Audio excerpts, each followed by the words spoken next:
We've got our other running back that you won't let me mention anymore that supposedly is looking good in the bowl practice so far. So we'll see what happens there. And we need the freshman to come in, and we need at least one to step up and be in the depth. Or who knows, they might start. Kylin came in his freshman year and got a lot of carries, and then by his sophomore year, he was the starter and beat out Arius Williams, which I still am a little salty about because I feel like he was misused for his senior year. So I don't know. That's what I've got right now is running backs, wide receivers are a must get. Everything else, I'll take as it comes. Well, one of our weaknesses this year was on the defensive line. And one of our top defensive lineman commits was Jordan Davis out of Copiah Lincoln. We definitely need him to have his grades in order, sign early, and be ready to early enroll, and be a contributor. Go through spring practice if he can. Because don't get me wrong, we had our defensive line improved over the course of the season. Chauncey Rivers was named to the All-ACC team. Nathan Pickering was named All-Freshman SEC for with his 3 sacks. So we definitely need to get some more talent on the defensive line. Also, our wide receivers we have committed. Don't get me wrong. While they are talented, I don't see any that would need to be an early enrollee except for Malik Heath. And that's only because I don't want him going to Florida. So I want Malik Heath to early sign with us so we can go ahead and end this saga once and again, get you in maroon and white, keep you in state. That's what I want to see him early sign with our Bulldogs. Go ahead and end the saga because he signed with us out of high school, out of my Callaway High School. But he wasn't able to qualify academically. Went to JUCO, got bigger, stronger, faster, got more mature, became more of a leader. That's what I was told. And he's also about to become a father. So that's definitely going to, bode well for his maturity level because he has a child to play for. So we know Malik Heath wants to get to the NFL to provide for his young family. So we need to get him in maroon and white and get him the ball, baby. So that's all people that I feel like we just gotta have early signing. I'm pretty sure we're gonna have more than that, but those are the prospects that I'm just excited about. Definitely since Malik Heath is a Callaway Charger, I definitely want to get him in maroon and white.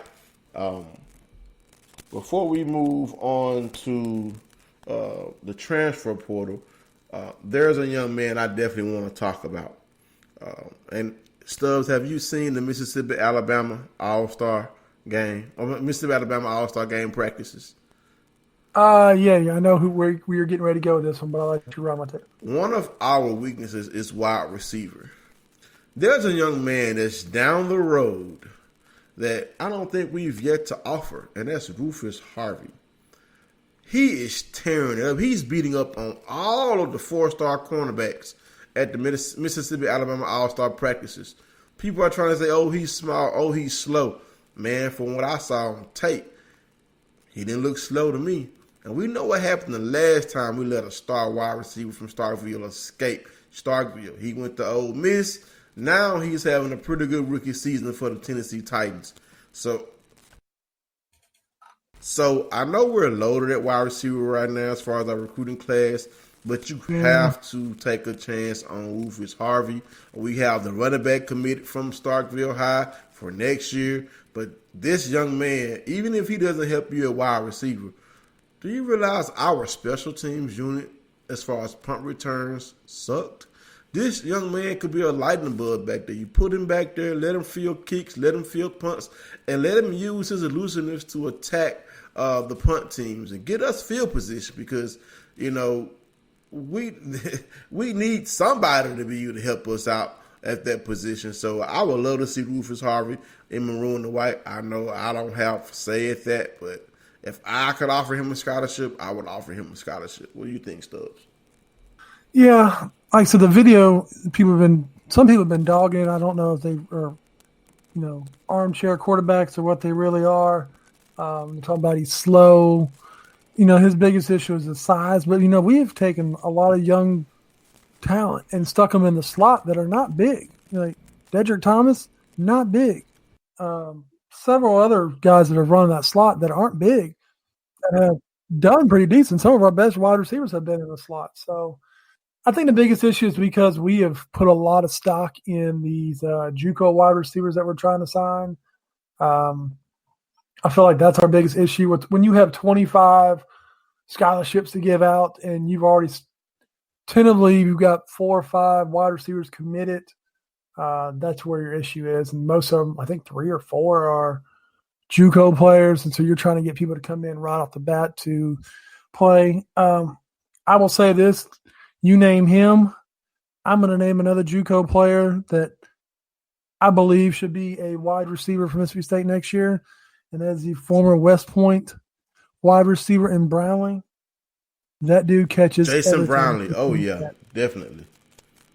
So that's another guy. Like, if we're going for JUCO guys, like, I don't know whatever happened to Patterson this past year. He came he's in Hines Community College. He was the one in Pearl.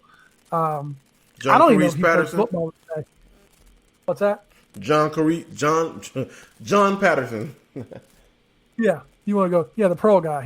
He put up stud numbers in high school, but didn't make it education wise. So he went the JUCO route. His freshman year there wasn't stud like. I mean, his numbers were there, but I don't even know if he played his sophomore year. Like, I know going into it, they said he wasn't even starting to practice. And when I pulled his stats up the other day, he's not there. I don't even know how you can consider him a recruit if he's didn't even play football last year. Like, why are you wasting a scholarship on him if he's not played when you've got these 2 other studs, in our opinion, not anybody else's? And so it's just one of those things that's frustrating where I know Jomo has been doing great in recruiting. I mean, he's been putting top 25 classes together or whatever in the last couple of years. So, I mean, currently we're ranked 21. We've got a few more we can add.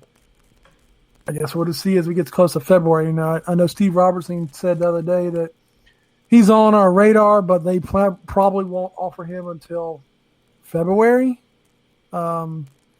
just because we see if we can use the scholarships elsewhere.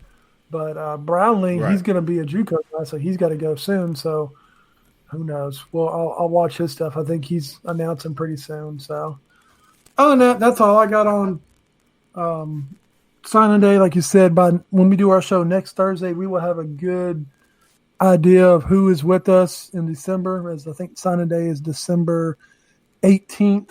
Mm-hmm. So gets on to the transfer portal. Right. Now, I know we're limited on scholarships, but the transfer portal, look at what the transfer portal has yielded for it. Mississippi State has not taken advantage, really, of the transfer portal.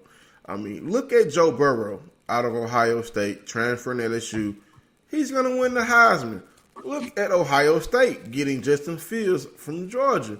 He's in a college football playoff. Man, we need to get some of these impact transfers to come and help our squad out. So I just wanted to look at the list right quick and say, hey, if we had a chance to get these guys, how would they look in maroon and white? Now, right now, quarterback-wise, right now we're very thin in the quarterback room. Yeah, we have Helicopter Man coming back. We got Maiden coming back, and we got Rodgers coming in. But is Keaton staying? Is he leaving? Will he stay or will he go? I would love to see Keaton stay and battle it out for the starting position against Schrader, because even though Schrader had I guess you can say a successful freshman season, his passing, you can't say he's a better passer than Keaton. He just isn't.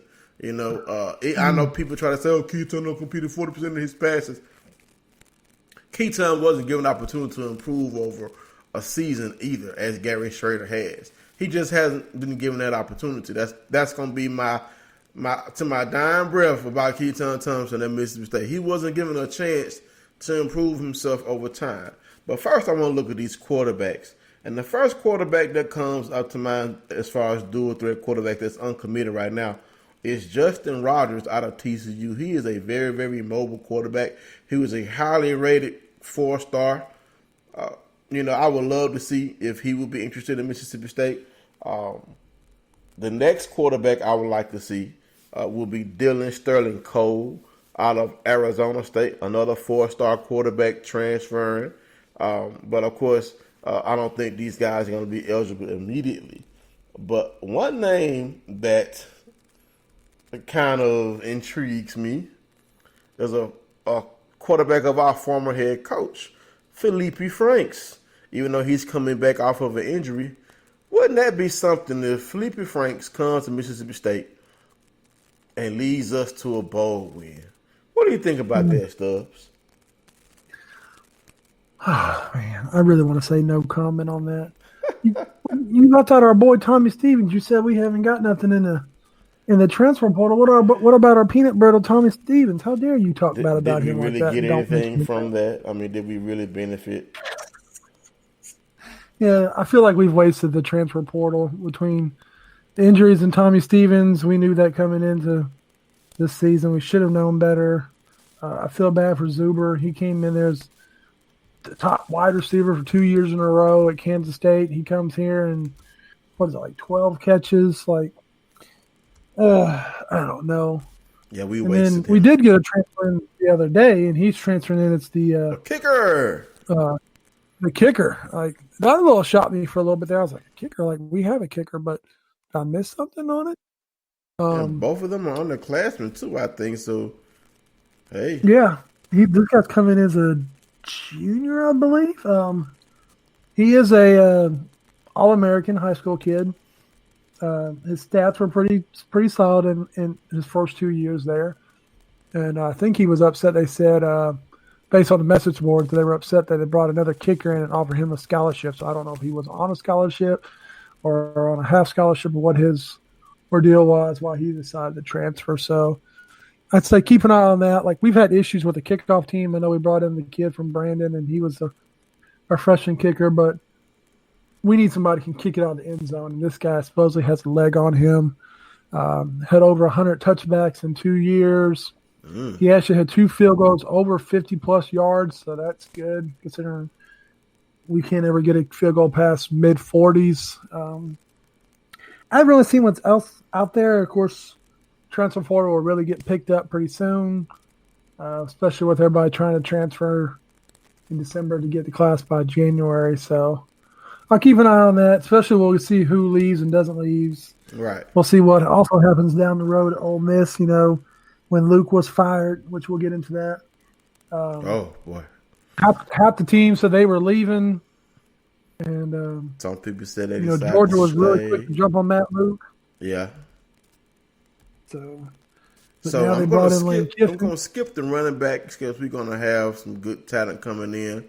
The first wideout, though, not going to skip wideouts. Former 5-star recruit.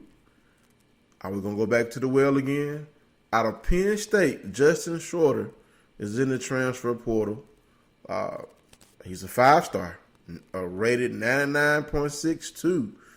I mean, should we take a waiver on him? See if he can come in, sit out for the year, and come back the next year and lead our team in receiving? What do you think? Hey, I'll take whatever we can get on offense next year because that's where I'm really worried about everything the most.